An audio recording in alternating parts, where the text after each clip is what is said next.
Our hearts beat to the city streets. We began to feel the fire. Hai teman-teman, selamat bertemu kembali bersama saya di channel Agus L72. Semoga saya bisa menemui kalian semua dalam keadaan yang sehat, dimurahkan dan dilancarkan rezeki kalian, sukses dalam segala hal, baik dalam pendidikan, dalam pekerjaan, ataupun dalam usaha-usaha yang mungkin saja sekarang kalian sedang tekuni. Ya teman-teman, di depan saya ini ada beberapa bonsai yang sudah saya lakukan penanganan dan perawatan, tapi masih ada yang belum, seperti yang nampak tepat di depan saya ini, yaitu bonsai dengan ID Sengsimbur Super Mikro Vietnam yang masih saya biarkan sedikit rimbun. Ini bertujuan untuk membesarkan cabang-cabang ataupun batang utamanya. Nah, seperti ini teman-teman. Dan sudah terlihat bunga yang mulai menghiasi bonsai ini. Ya memang kurang elok dan kurang indah untuk dilihat, tapi saya masih coba bertahan. Mungkin beberapa hari lagi saya akan lakukan perapihan bonsai yang satu ini. Nah, untuk saat ini saya akan melakukan perapihan pada sebuah bonsai yang memang seharusnya rutin kita akan lakukan perawatan, yaitu bonsai yang saya sudah tempatkan di pot yang ceper atau pot yang sudah seharusnya sebagai pot bonsai. Nah, ini adalah bonsai sancang yang sudah tidak asik lagi untuk dilihat karena banyak tunas-tunas air yang tumbuh pada pangkal batangnya, dan kemudian ini jangan sampai perantingannya rusak karena kita terlalu lama membiarkan. Baiklah teman-teman, saya akan langsung saja melakukan penanganan ataupun perawatan bonsai sancang ini. Let's go.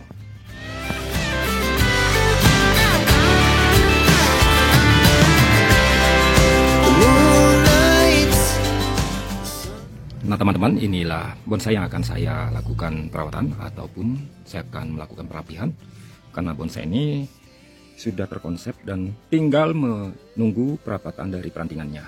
Nah sekarang kalau kita biarkan seperti ini, ada bagian-bagian yang mungkin bablas ataupun susah untuk dikendalikan. Jadi kita tetap memantau dan menjaga agar tidak sampai banyak kesalahan-kesalahan nanti yang akan kita lakukan. Nah seperti kalau kita lihat di bawah, nah ini banyak tunas airnya, nanti akan saya bersihkan agar terlihat batang utamanya, dan kemudian untuk rantingannya seperti ini. Kemudian kalau kita biarkan subur, terlihat daunnya seolah kembali membesar. Nanti kita akan langsung lakukan perapihan, dan setelah itu kita akan melihat kembali kondisi dari bonsai ini secara keseluruhan. Oke, saya akan lanjut melakukan perapihan bonsai ini. As the chemicals that take us higher. The night's young and it's just begun. As she puts her hand in mine, we wanna chase the night, wanna dance to the light, pull the stars from the sky, just two hearts running wild. Never sleep, never stop, as we shout from the top. We're gonna be two hearts running wild.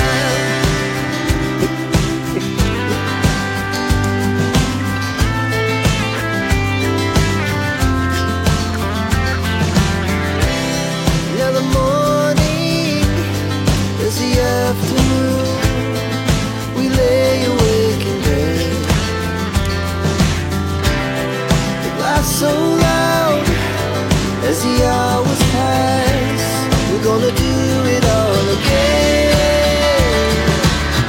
We wanna chase the night, wanna dance to the light, pull the stars from the sky, just two hearts running wild. Never sleep, never stop, as we shout from the top. We're gonna be, we're gonna be two hearts running wild. Nah teman-teman, saya sudah menyelesaikan perapihan pada bonsai sancang Yang sebenarnya sancang ini sudah pernah saya bawa ke Pamnas dan mendapatkan bendera merah bulan Maret yang lalu. Dan kemudian saya sudah menempatkannya pada pot yang tepat, yaitu pot ceper, di mana ukuran dari bonsai ini adalah ukuran small dengan ketinggian kurang lebih 22 cm. Nah, sekarang kita lihat, sebenarnya masih ada yang saya harus lakukan penyempurnaan pada bagian-bagian tertentu. Nah, seperti kita langsung saja membahasnya, kita ke sektor akar, di mana akar sudah cukup keliling.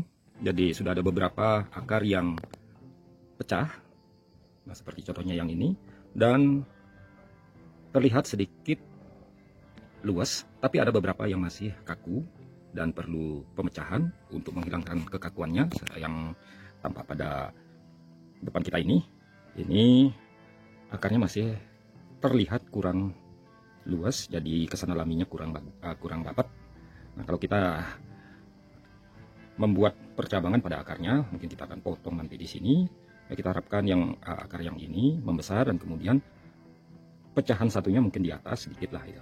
Jadi ada pergerakan-pergerakan yang membuatnya alami ataupun luas. Nah, kita melihat keliling. Nah, ini juga masih terlalu monoton ataupun kaku. Ya, mungkin kita bisa potong di sini. Kemudian kita pecah dan kita buat gerakan yang lebih luas. Nah, kalau ini akar bagian belakang, ya sebenarnya sudah cukup bagus lah. Nah, kemudian untuk mengisi medianya, ini mungkin kita bisa menempatkan lumut pada sela-sela akarnya ini, sehingga akar akan terlihat menonjol. Nah, ini yang perkiraan saya untuk bagian sektor akarnya sudah lumayan. Nah, kemudian masuk ke batang, kemudian cabang pertama.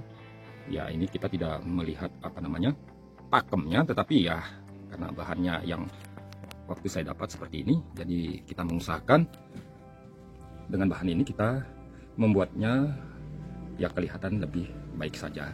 Dan di sini sebenarnya ada percabangan yang sudah rusak dan kemudian patah, dan ini kita tutup dengan adanya percabangan di sini yang saya lakukan penempelan tempel susu. Jadi ini dia. Ya. Sebenarnya di sini. Jadi ya ini hanya untuk mengelabuhi saja agar tidak terjadi kekosongan. Nah, untuk lengan kedua atau cabang kedua seperti ini. Nah, cabang kedua ini masih kurang panjang ujung dari tajuknya. Ya, kita kalau lihat dari keseluruhan, jadi kita bisa menyimpulkan ujungnya kurang panjang sedikit lagi. Ya, sedikit lagi. Ya, di sini. Nah, kemudian kita masuk ke atas. Nah, ini yang saya tempel ini, percabangan yang saya tempel ini seperti itu keadaannya. Nah, ini masih memerlukan pembesaran dan penyebaran dari percabangannya yang ada di middle atau yang ada di pertengahan bonsai. Jadi ada beberapa yang masih selos seperti ini. Ini juga sebenarnya masih selos karena di sini masih kosong. Jadi kita masih memerlukan percabangan yang memenuhi middle atau bagian tengah. Nah, kalau dimensi belakang sudah terisi di sana, sudah ada back, dan kemudian percabangan yang menuju ke puncak. Nah, sebenarnya ada dua yang saya katakan di sini patah dan kemudian di sini juga. Ya, karena tidak bisa dipertahankan, ya kita gunakan yang di sini. Ini juga sepertinya tempelan juga. Ya, yang bisa dihidupkan, dan kemudian ada percabangan yang di bawah agak menurun. Jadi biar terisi di sini, dan kemudian cabang satu ini sebenarnya dia punya mahkota kecil sebenarnya, tapi konsepnya sih sebenarnya bukan pintrang. Ya bonsai informal biasa. Ya, karena bagian atau sektor akarnya lumayan kekar dan kita tinggal menunggu kesantuannya lebih dapat lagi. Nah, kalau di puncak ini kemarin ada beberapa yang mati ranting, tepat di puncaknya ini. Ya, di sini ada ranting yang mengering dan kemudian sekarang sudah mulai merapat. Jadi kita usahakan untuk pruning agar perantingannya itu semakin memecah dan merapat. Nah, keadaannya seperti ini. Kalau kita lihat dari jauh, ya kita tahu bahwa yang di sebelah sini ini kurang panjang. Ya, lagi sedikit lagi. Nah, begitu kira-kira teman-teman. Dan kemudian kalau kita lihat pot, ya sudah cukup bagus dan sesuai dengan besar dari bonsainya. Baiklah, kita melihat secara keliling bonsai ini. Nah, kita akan memutar searah jarum jam. Kita akan putar seperti ini. Ini bagian kiri dari bonsai. Kita masuk ke tampak belakangnya. Maaf teman-teman, karena saya hanya menggunakan sinar lampu, jadi ya kurang jelas terlihat. Ya tidak apa-apa. Yang jelas ini bisa dilihat dengan baik. Nah, ini sisi kanan bonsai. Nah, ini yang saya katakan masih kosong. Jadi nanti di sana kita harapkan terisi bagian tersebut dan kemudian merimbun. Ya, seperti ini. Baiklah teman-teman, demikian dulu video saya kali ini. Semoga apa yang saya tayangkan dan berbagi kepada kalian semua bisa bermanfaat dan menginspirasi. Sampai bertemu kembali di kesempatan-kesempatan yang lain. Salam.